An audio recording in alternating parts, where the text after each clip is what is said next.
Let's talk about how to professionally clean walls.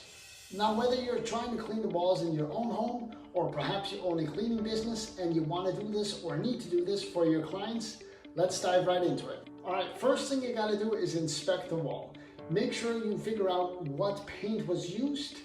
Check and see if there's any markings. Is it a scuff mark or is it in fact paint that is already gone? You don't want to be blamed for ruining somebody's wall. So you got to make sure you thoroughly inspect the entire wall before you start cleaning.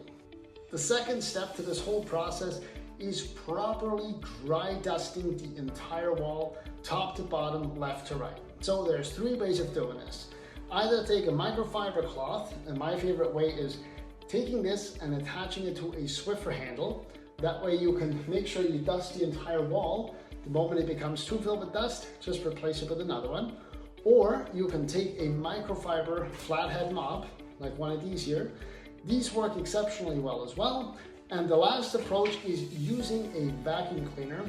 So preferably you use something that has horse bristles so you don't scratch the wall. But I would only use a vacuum in like a post-construction setting when there's a lot of dust on the walls. The third step obviously is removing all scuff marks. So I like to use a magic eraser, but you can use whatever you find works best for you. Make sure you go around to the wall and inspect every scuff mark to make sure you can thoroughly eliminate them. And the last step, use a flathead mop system that allows you to properly wring out the mop, so you're making sure you don't oversaturate the walls. But then you take that flathead mop and you thoroughly wash the entire wall, making sure that you wring it out frequently and making sure you use a cleaning chemical that is very gentle so you don't damage any of the paint. There you have it, folks. That is how you professionally clean a wall. Now you just gotta do the baseboards.